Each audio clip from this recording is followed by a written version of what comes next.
Hola, buen día. Es un honor contar con su presencia. La Escuela Preparatoria número 3 de la Universidad Autónoma del Estado de Hidalgo les da la más cordial bienvenida al tercer Congreso Interpreparatoriano en su modalidad virtual, con la temática Educación Virtual, el nuevo desafío. Llevando a usted la presentación de la conferencia Cómo visitar un museo de arte sin morir de aburrimiento, teniendo como ponente al profesor Alfonso Manuel Santillán Vázquez, de quien me permito leer una breve semblanza. Los invito a disfrutar de esta gran conferencia. Profesor Alfonso Manuel Santillán Vázquez, egresado de la licenciatura en Música, Composición de la Facultad de Música de la UNAM. Cuenta con un diplomado de investigación musical por el CENIDIM. Como músico, ha pertenecido a diversas agrupaciones, destacando su participación en la Compañía Folclórica Magisterial del Estado de Hidalgo en las giras a Taiwán en 2018 y Emiratos Árabes Unidos en 2019. Es productor musical y arreglista. Dirige su propio estudio de grabación desde 2011, produciendo todo tipo de géneros musicales, desde la trova hasta música experimental. Profesor de las áreas de Matemáticas, Educación Artística y Talleres Musicales del Centro Regional de Educación Normal Benito Juárez. Fundador y director general del Centro de Investigación y Desarrollo de Artes y Ciencias. Las investigaciones realizadas ahí, principalmente acerca de las ciencias y de la complejidad y la música, han sido presentadas en eventos como el Congreso Internacional Academic Journals 2019 y el Festival Expresiones Contemporáneas. Hola, ¿cómo están? Soy Alfonso Santillán Vázquez y les quiero hacer una pregunta. Si una obra de arte cuelga en un museo sin que nadie la vea, ¿sigue siendo arte? Esto es una especie de koan y quiero que empiecen a echar a volar la mente y nos introduzcamos en el mundo de los museos de arte, que de eso va a tratar esta charla. De cómo visitar un museo y no morir de aburrimiento en el intento. Visitar un museo de arte puede ser una experiencia atemorizante muchas veces, y esto se debe a que tenemos muchísimas preguntas que rara vez son contestadas. Además de que al estar afuera podemos preguntarnos si de verdad vale la pena el entrar a ese gran edificio, a veces muy fastuoso e intimidante justamente. Además, nos hacemos muchas preguntas que nunca nadie nos enseña, ni siquiera a los estudiantes de arte. A mí me ocurrió eso cuando estudiaba música en la facultad de la UNAM. Entonces me preguntaba yo por qué tenía que ir a un museo. Digo, me gustaba ir, pero no sabía por qué necesariamente, hasta que fui conociendo mucho más. Pero vienen otras preguntas más prácticas, como ¿cuánto tiempo debo estar frente a una obra de arte? ¿O a qué velocidad debo transitar el museo? ¿Cuánto debo de tener de tiempo para ir a un museo? ¿Una hora? ¿2 horas? ¿Tengo que pasar medio día ahí? ¿Puedo ser 15 minutos? Nos llevaban a nuestras excursiones escolares, en la primaria, en la secundaria, y nos llevan a estar ahí y pues nos sueltan 1 hora y media. Y nos dicen, bueno, nos vemos aquí de nuevo a las 12 en la entrada. Y nada más. Nadie te dice cómo hacerlo. Nadie te dice cómo apreciar arte. Y entonces vengo yo al rescate para darles una serie de consejos de cómo hacer que esa visita sea no solo interesante, sino gratificante y te deje algo al final. No solamente que sea una tarea más que llegas en la escuela. Para esto voy a dividir esta charla en varias etapas. Primero quiero ver qué es un museo y para qué sirven en realidad, de dónde vienen, cuál es su historia. Después quiero darles un poco de consejos prácticos para que ustedes puedan aplicar al ir a un museo y que sea una experiencia mucho más bonita, mucho más disfrutable. Y por último, quiero que también veamos cómo los museos mismos pueden ser arte en sí. Entonces, sin más por el momento, vamos allá. Ahora debemos ver qué es un museo. Y esto ha ido cambiando muchísimo a través de la historia. Los museos modernos no tienen nada que ver con los museos hace muchísimo tiempo. Primero, Plumio nos habla de que en la antigua Grecia había galerías de retratos dentro de las bibliotecas. Las bibliotecas no eran muy extensas ni muy grandes porque se podrán imaginar que los libros eran muy difíciles de hacer, los pergaminos en todo caso. Entonces no era nada fácil, pero se colgaban estas cosas de arte dentro de esas bibliotecas. Eran las mismas personas las que apreciaban ese tipo de arte que las que podían leer, escribir y hacer ese tipo de investigaciones filosóficas, en matemáticas, en lo que ellos quisieran. Después el griego Filóstrato nos habla de que había cuadros de una galería que existía cerca de Nápoles. Esto está citado en un libro de Teodoro González de León, pero de él voy a hablar más tarde. El museo público nace en Europa y no es hasta el siglo XVIII. En el siglo XVIII nace el British Museum en 1756 y luego de eso nace el Louvre, el mundialmente famoso Louvre de París, en 1793. Teodoro González de León, en su artículo Los museos del tercer milenio, nos dice que el museo nace con el concepto de patrimonio artístico, con la idea de que el arte es un bien de la colectividad. Esto es muy importante, porque antes de esta época el arte no era considerado para todos. No era considerado un bien común, un patrimonio cultural, como dice Teodoro González de León. El arte era considerado para unos cuantos y era considerado un bien privado, algo que una persona poseía y debía poseer, que no debía ser compartido, como cualquier otra cosa, como cualquier otro bien, como terrenos, como un castillo, como quizá hasta los esclavos en ese momento. Para trazar una línea de tiempo, entonces, podemos dividirla en 4 etapas esto. Primero había colecciones privadas, tesoros medievales, después espacios privados y hasta que llegan al espacio público. Las colecciones privadas nacen de la rapiña, de la conquista. Entonces aquí tenemos que pensar que si tú eres un romano en el siglo III después de Cristo y vas a conquistar, no sé, alguna comunidad de Medio Oriente, te vas a adueñar de su arte, de algo que te llame la atención, de algún grabado, de alguna vasija, de algún arma, de cualquier cosa de estas, y así vas a empezar a hacer una colección.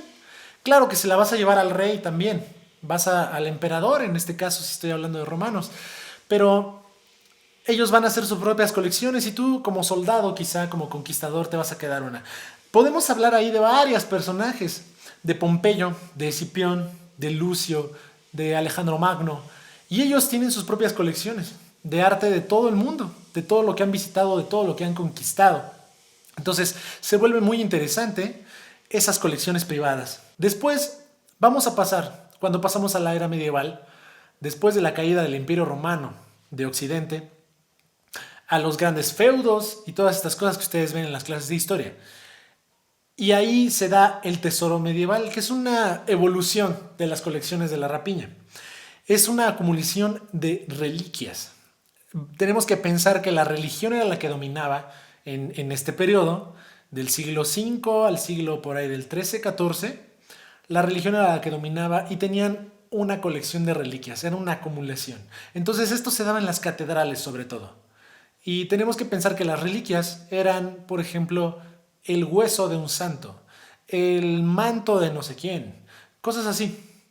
Entonces se daban las capillas, por ejemplo, la Catedral de San Vito de Praga o el Tesoro Imperial de Viena. Después de esto se da una cosa bien curiosa cuando viene el Renacimiento. Sabemos que en el siglo XV, siglo XVI, nace una especie de humanismo y los grandes pensadores empiezan a interesarse en coleccionar este tipo de arte, tipo de curiosidades para estudiarlas. Y justamente se vuelve una moda el tener un gabinete de curiosidades. Así eran unos museos, que eran museos privados, eran para los amigos. Pero pueden ustedes pensar como en bibliotecas muy grandes, tipo la de La Bella y la Bestia, que tienes en una casa si tú eres un pensador, un filósofo, un político, no sé, estoy pensando en Dante Alighieri, Miguel Ángel, cosas así.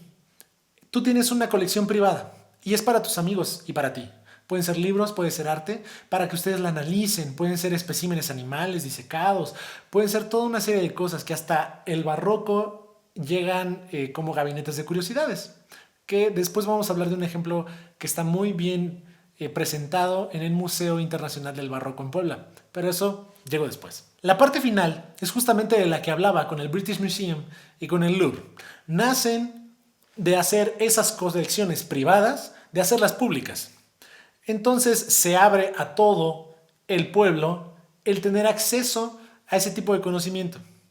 Ahora todavía no estamos pensando en si lo saben apreciar o no lo saben apreciar, y eso es obvio porque pues si no existiría esta charla, ¿no? Si todos pudiéramos apreciarlo de la manera más fácil y sencilla y solo tuvieras que abrir un museo, no estaría yo hablando aquí con ustedes. Por todo esto, las definiciones del museo han cambiado muchísimo con el paso del tiempo. Y digamos, la era moderna, ya en el siglo XX, se creó un Instituto Internacional de Museología para pues determinar este tipo de cosas y cuáles son las funciones y qué es lo que tiene que hacer un museo. Y se dieron varias y conforme van cambiando los directores de ese instituto, pues van cambiando la visión que tienen. Pero una muy bonita de 1997 dice lo siguiente: un museo es una organización sin fines lucrativos que colecciona, analiza, preserva y presenta objetos pertenecientes al patrimonio natural y cultural, aumentando la cantidad y la calidad del conocimiento. Un museo debe divertir a sus visitantes utilizando argumentos y un lenguaje moderno. Debe ayudar a los visitantes a comprender la experiencia del pasado. Entonces tenemos aquí 4 verbos, 4 acciones que deben realizar un museo: coleccionar, analizar, preservar y presentar objetos para el desarrollo del conocimiento. Es muy importante esta parte. Entonces los museos son activos en nuestra cultura. No son un edificio ahí pasivo y no, en realidad no tenemos que pensar el museo como el espacio arquitectónico, como el espacio que se habita, sino es una entidad, es un sistema que funciona para el desarrollo del conocimiento, tal como una universidad. También se hace investigación, pero a eso vamos a llegar ahorita.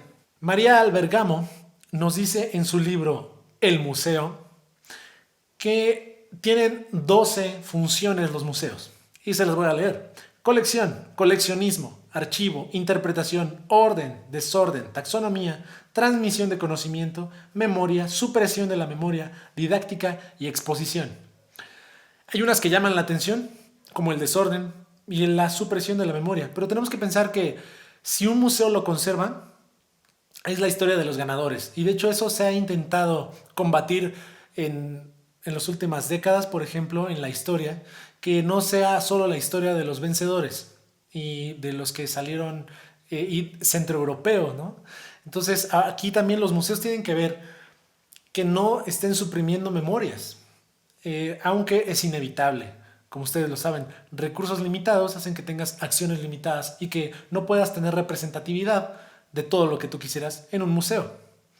Tiene que haber cosas pues especializadas. Pero bueno, son demasiadas 12 funciones. Entonces, si le creemos a Peter Van Mensch, es un gran museólogo, nos dice él que nada más son 4 funciones fundamentales. La primera es la conservación. Y digo, es un tanto obvio, pero a veces no la tenemos en cuenta. Los museos tienen muchísima obra y esa obra tiene que ser conservada de la manera adecuada. Por eso a veces no te dejan tomar fotos con flash. Por eso tienen luces especiales. Por eso tienen un aire acondicionado. Por eso tienen la humedad controlada. Por eso tienen una serie de mecanismos y sistemas que conservan de mejor manera la obra de arte. Sea esta pictórica, escultórica, ahorita todavía no me meto en eso. Y ni siquiera si son obras de arte. Podría ser un museo militar en donde tuvieran trajes militares, armas, y todo debe ser conservado de la manera adecuada. ¿Por qué? Pues para que llegue a las siguientes generaciones. Lo que queremos es que la historia no se pierda, que el conocimiento no se pierda y que se desarrolle más. Entonces no podemos perder ese conocimiento que ya estaba ahí en una arma de hace 5 siglos y estudiar cómo funcionaba, cómo llegaron a esos procesos, cómo, no sé, fundieron el hierro, qué sé yo. Muchísimas cosas muy interesantes que se pierden si no conservamos de manera adecuada todas esas cosas. Yo creo que les ha pasado. ¿Qué tal que ustedes tenían una libreta de la secundaria donde vieron trigonometría? Y si no la conservan de la manera adecuada, si no la ponen en un librero y así, y qué sé yo, la agarra el perro o se moja porque llovió y se encharcó su casa, en la prepa probablemente van a volver a llevar trigonometría y quisieran tener ese conocimiento de nuevo. No se van a acordar de todo y podrían ir a esa libreta si la hubieran conservado de la manera adecuada. La segunda función que plantea Peter Van Mensch es el estudio y la investigación. Porque ahora, ya que tenemos conservado eso, les estoy diciendo justamente que tenemos que ver qué pasó, por qué pasó, cómo fue y cómo afecta a nuestros días. Cualquier museo tiene que plantear una conexión de ese pasado con nuestra actualidad. Tercera función es la realización de catálogos. Y esto a veces sí no tenemos ni idea de que eso sucede. Pero el tener un catálogo en un museo de una exposición es como hacer un inventario de la historia. Es saber qué te tenía y cómo se veía, que esto es muy interesante porque podemos ver un catálogo de 1920 y ver cómo trataban el arte centroafricano. Y podemos ver un catálogo ahora, que ahora ya después del movimiento de los derechos civiles en Estados Unidos y en todo el mundo, después de los movimientos que se han dado para combatir el racismo, Black Lives Matter y todas estas cosas, pues ya no se ve de la misma manera el arte centroafricano, que fue un ejemplo nada más, pero podría ser de cualquier nacionalidad, el arte nativo americano, el arte nativo mexicano, cualquiera de estos artes ya no se ve de la misma manera después de que han ocurrido estos procesos sociales. Entonces, los catálogos funcionan también para eso, para contarnos la historia y cómo veían la historia, cómo querían contárnosla hace 70 años, hace 100 años, hace 200 años y cómo podemos verla ahora, quizá con más distancia, quizá con un poco más de conciencia de lo que nosotros consideramos importante y de lo que ellos consideraban importante también. La última función que nos plantea Peter Van Mensch es la que todos conocemos y la que tenemos más en mente, que es justamente la comunicación. El museo es para tener una conexión entre el sujeto y el objeto. El objeto está ahí para ser observado y el sujeto tiene que ser un ente activo en esa comunicación, en esa conexión que estoy hablando. Entonces, justamente les quiero leer una cita de María Albergamo que dice: en su formulación más simple, el museo se basa en la relación entre un sujeto que mira y un objeto que se exhibe a la mirada. Se exhibe a la mirada es para ser admirado, para ser apreciado. Ahora vamos a los tipos de museo, porque existen muchísimas clasificaciones de los museos y no los quiero agobiar porque esto se va a hacer un video larguísimo y aburridísimo y yo sé que hablo rápido, pero de todos modos es muchísima información. Entonces solo les voy a contar más o menos cómo se puede dividir los museos. Se puede dividir, por ejemplo, por el tipo de público al que quiere llegar. Ok, tenemos museos para niños, como el Reilete, aquí en Pachuca. Tenemos museos también como para niños, como el Papalote, como el Museo de la CFE y diversos museos a lo largo de México y de todo el mundo. Pero también hay museos para jóvenes, hay museos para adultos, hay museos para universitarios, por ejemplo. Tenemos el Museo Universitario de Arte Contemporáneo, el MUAC de la UNAM, el MUCA de la UNAM, el del Chopo. Digo, estudié en la UNAM, perdónenme, esos son los ejemplos que más conozco. Pero aquí en Pachuca está el de Mineralogía, que es de la Universidad Autónoma del Estado de Hidalgo. Entonces, esos museos son para los universitarios, aunque puede entrar cualquier persona, pero están diseñados para que los universitarios tengan la mejor experiencia y le puedan sacar el mejor provecho. Otra manera de dividir los museos también sería por el área geográfica que ocupan y de la que se ocupan. Puede ser un museo municipal, puede ser un museo regional, puede ser nacional o internacional y ocuparse de arte de todo el mundo o solo de arte mexicano, como el Museo Dolores Olmedo o varios otros aquí en México, hablando de los de arte, o puede ser municipal, puede ser comunitario, puede ser de diferentes maneras, o también por el presupuesto de dónde llega. En nuestro caso de México, puede ser municipal, estatal, federal o comunitario, que son pues atendidos por casi un patronato de voluntarios, que sucede mucho y sucede sobre todo cuando hay pueblos originarios en una comunidad. Pero la clasificación que a mí más me interesa en este punto es por la temática del museo. En ese sentido puede haber museos de una gran cantidad de cosas, pero les voy a comentar 5. Puede haber museos generales que tienen más de un tipo de colección y ahorita van a ver las otras colecciones. Puede haber museos de historia natural y ciencias naturales, que estos se tratan de los seres vivos que no somos los humanos. Entonces puede ser de animales, de plantas, de fenómenos naturales también, un museo de vulcanología, por ejemplo, y también podría haber un museo de ciencia y tecnología. Esa es otra clasificación, que ahí entrarían, por ejemplo, el Reilete, que te muestra fenómenos de la ciencia, el magnetismo y te ayuda a acercarte a eso, ¿no? A la física, a la matemática, a la química. También, por ejemplo, el Papalote o el Universum, también de la UNAM. Museos de historia, que son a veces los más comunes, y museos de historia puede ser también Museo de Antropología e Historia, que es el más famoso de Lina, por ejemplo. Pueden ser de historia militar, pueden ser museos de sitio, como los fuertes de San Juan de Ulúa, el fuerte de San Diego, los fuertes de Loreto y Guadalupe, cada uno, ¿no? Veracruz, Acapulco y Puebla. Entonces, hay muchísimos, pero yo en los que me voy a dedicar y los que quiero que más se queden es los de arte.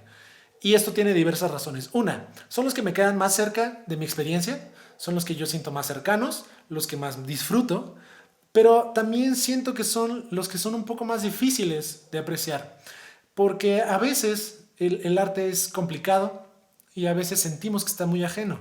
No estamos en contacto con el arte todo el tiempo, todo el día.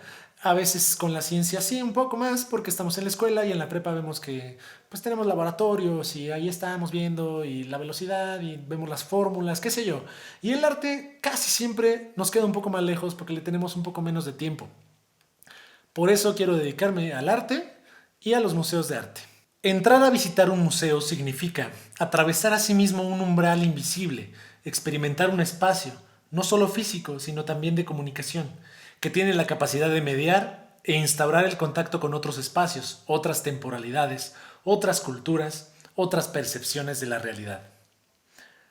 No sé ustedes qué piensan al entrar a un museo, o al verlo al menos por fuera, pero el entrar a un museo no es solamente, como dice la cita anterior de Pezzini, no es solamente entrar a un cuarto, a un edificio, sino es adentrarnos a una burbuja en donde podemos experimentar otras realidades, podemos experimentar otras mentalidades, cosas que ni siquiera imaginamos, porque son cosas desconocidas para nosotros o conocidas, pero que nos las presentan de maneras diversas y de maneras novedosas.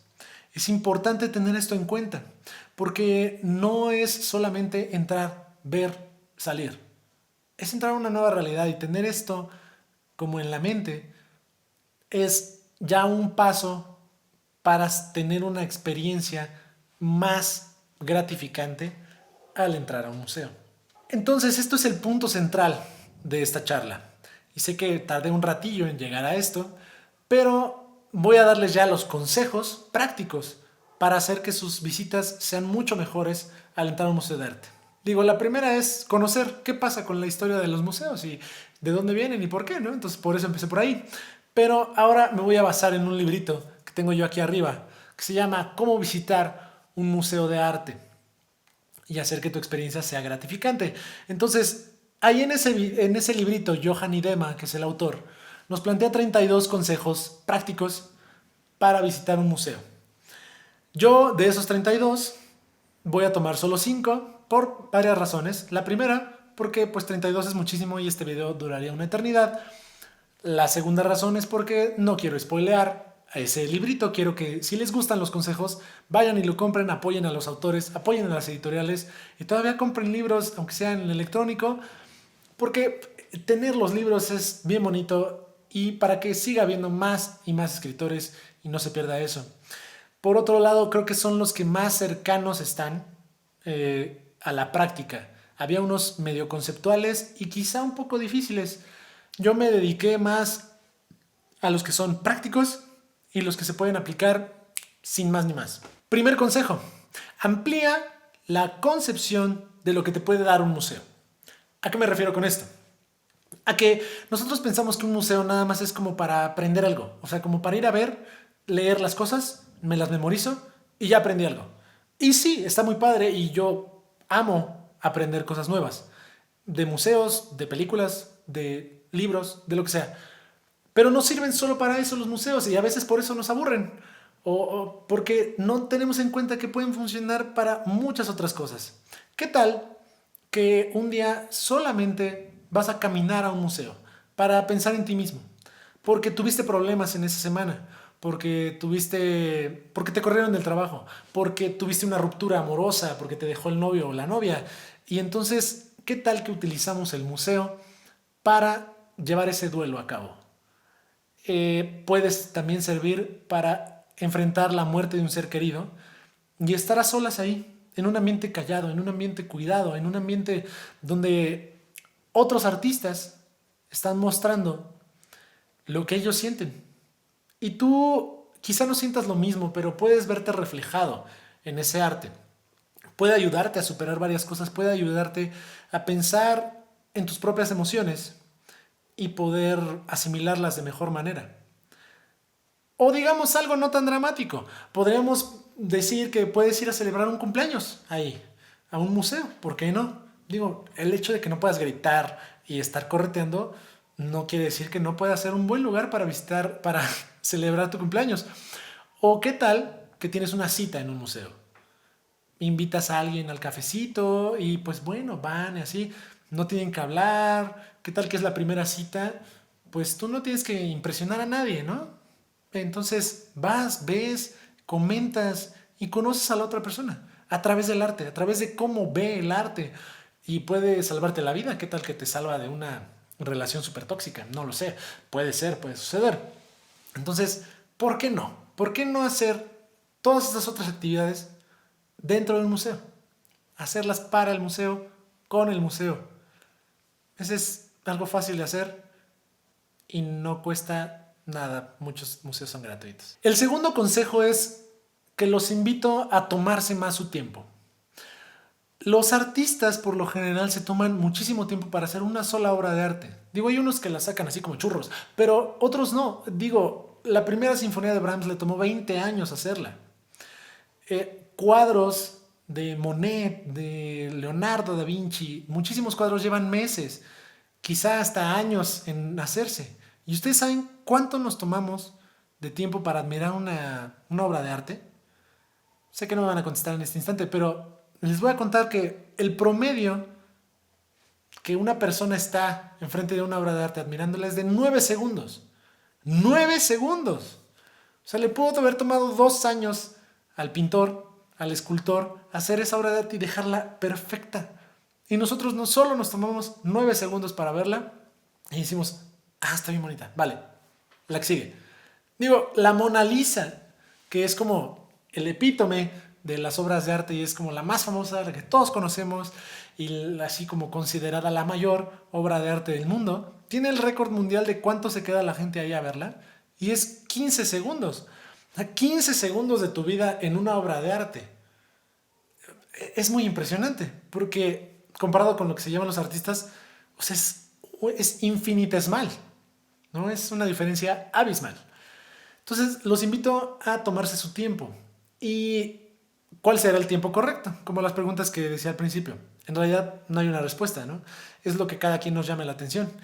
Pero en ese sentido quiero aliviar su culpa de, ¿cómo puedo solo ver 9 segundos cada obra de arte de un museo? Humberto Eco, un gran escritor y pensador de la estética, nos dice que en realidad los museos no los tenemos que ver como una lista de tareas, como una lista del súper, de, sí, ya vi esto, ya vi esto, ya vi esto, y como ponerles palomitas y agarras el catálogo de la exposición y le dices, ya lo vi, ya lo vi, ya lo vi, ya lo vi. No, dice Humberto Eco que tenemos que ver el museo más bien como un menú.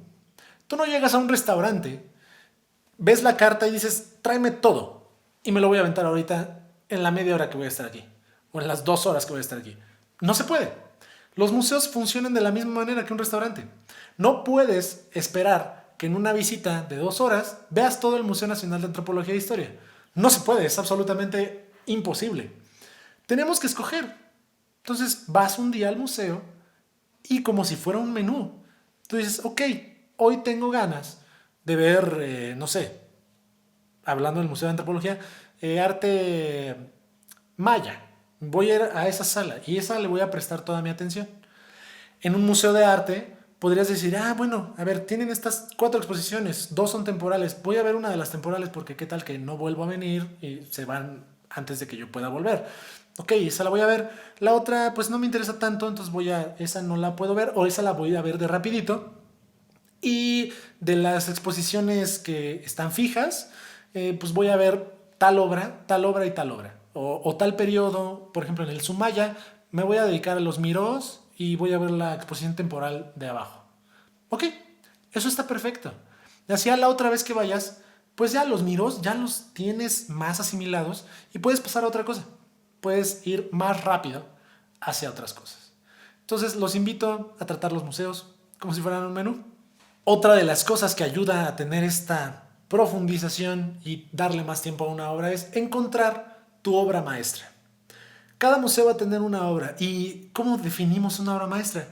Ahí nos va a ayudar una gran artista, Anne Richter, que nos dice, sabes cuando estás frente a una obra maestra porque se queda contigo el resto de tu vida.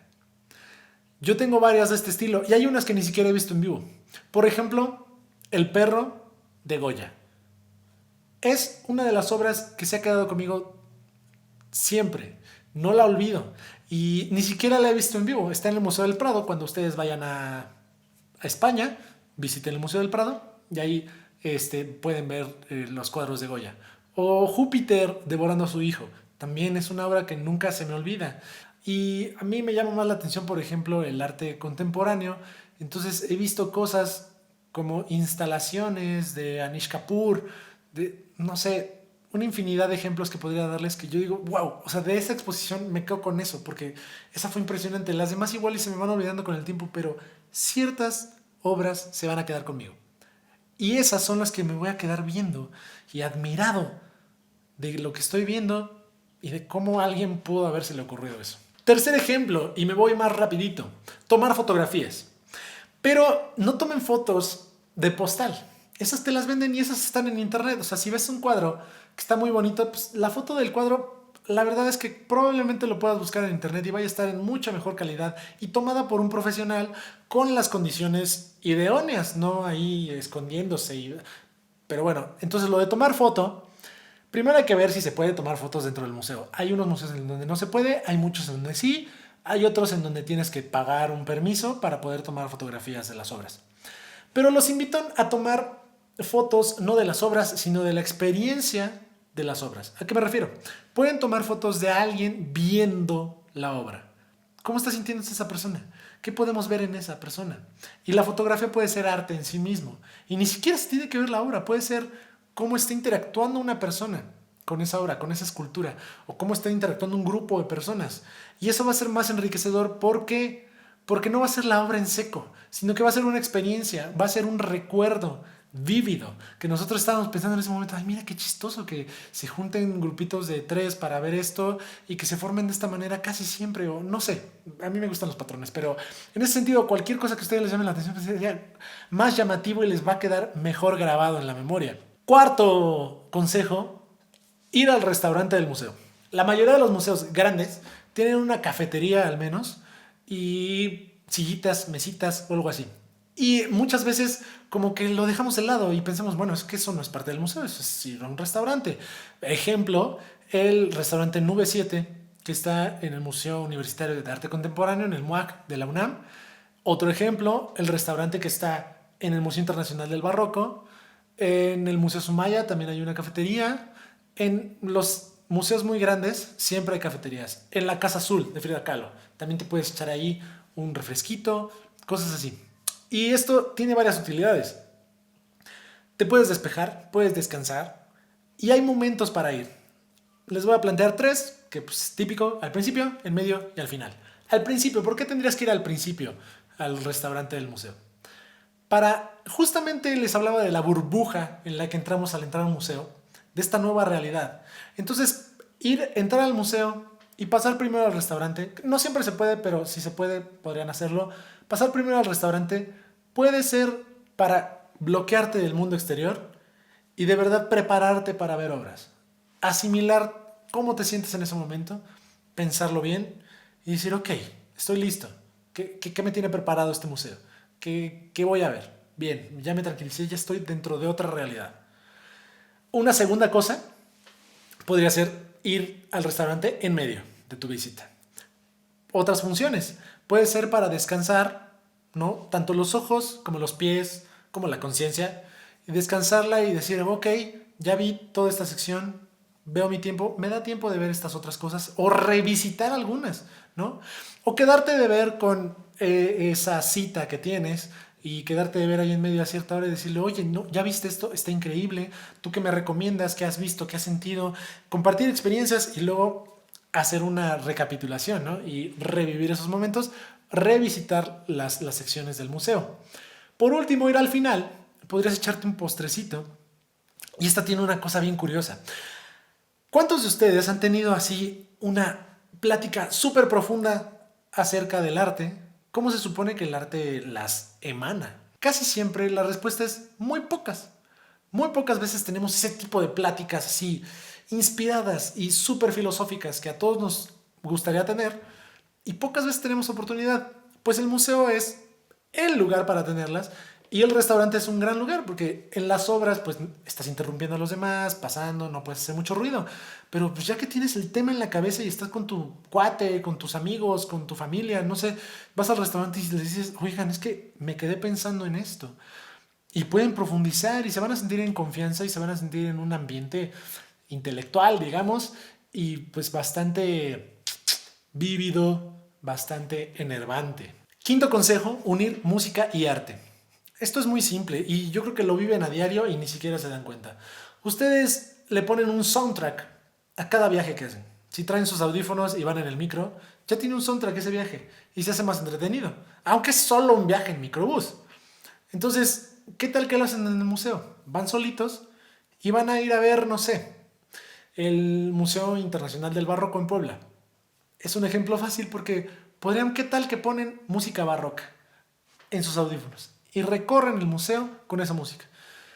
¿O qué tal que van al Museo Dolores Olmedo o al Museo de Frida Kahlo y lo que están escuchando en sus audífonos es Silvestre Revueltas, Carlos Chávez, que son músicos que vivieron esas épocas, que estaban ahí, que se conocían, que era como la expresión sonora de eso visual que estás viendo con Frida Kahlo o con Diego Rivera? ¿Qué tal que haces eso? Va a ser toda una experiencia.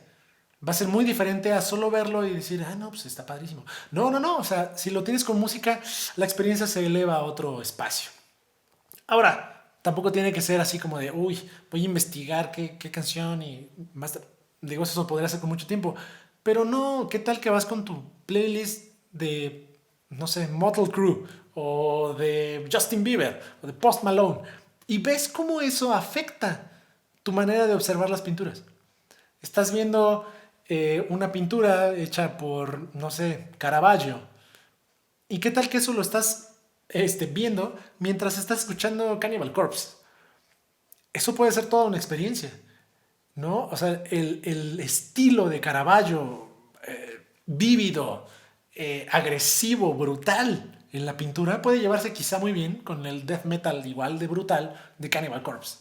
No lo sé, piénsenlo. Y ahora, para terminar, les voy a presentar además el museo como una obra de arte. Y esto tiene que ver ya con el siglo XX. En el siglo XX se preocuparon muchos arquitectos por hacer que el edificio mismo fuera un ambiente artístico y fuera una obra de arte en sí. De hecho, nos dice Albergamo, los nuevos museos son construcciones que se caracterizan por su discontinuidad y diversidad con respecto a la ciudad que los rodea y por tanto también por su aislamiento, su autonomía. Esto es importantísimo porque una vez que entras, no sé si ustedes han ido, si no han ido, es gratuito, vayan al Sumaya. Estás en medio de Polanco, entras al Sumaya y es entrar a otro mundo, a una nave espacial, te lleva a otro espacio. Eso hacen los museos modernos. Y el epítome de eso es el Museo Guggenheim de Bilbao. Ese fue diseñado por Frank Gehry y él intentaba crear una escultura que fuera un edificio o un edificio que fuera una escultura.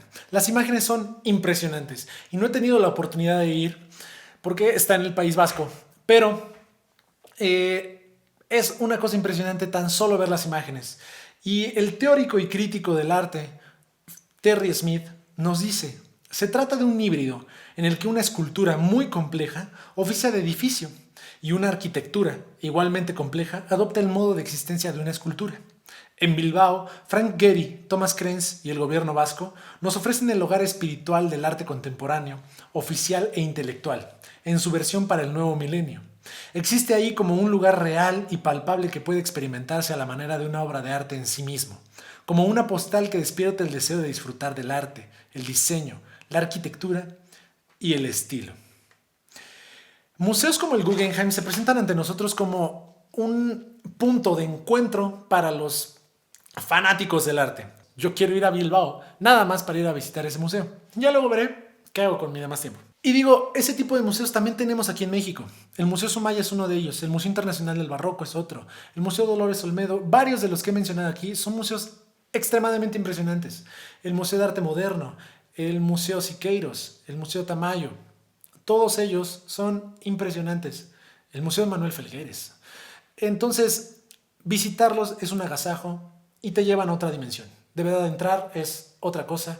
Y son museos de primer mundo que tenemos muy a la mano, muy cerca, muy baratos, porque en México todo está subvencionado, entonces es impresionante que sea muy barato. Para terminar, ahora sí, esta charla fue para que supieran más o menos qué hacer en un museo, cómo hacer que su visita sea mejor, y espero yo les haya transmitido algo de mi entusiasmo por los museos, por el arte y por la apreciación del arte. Los quiero dejar con una cita de Sinet Sedira. El arte puede hacer que te evadas, afirmar puntos de vista políticos o personales, hacer pensar o suscitar la conciencia, narrar historias, recoger recuerdos y mantenerlos vivos, o cuestionar el mundo y las ideas. Mira al mundo de forma poética. Mira al mundo como más te apetezca. Muchas gracias y hasta la próxima.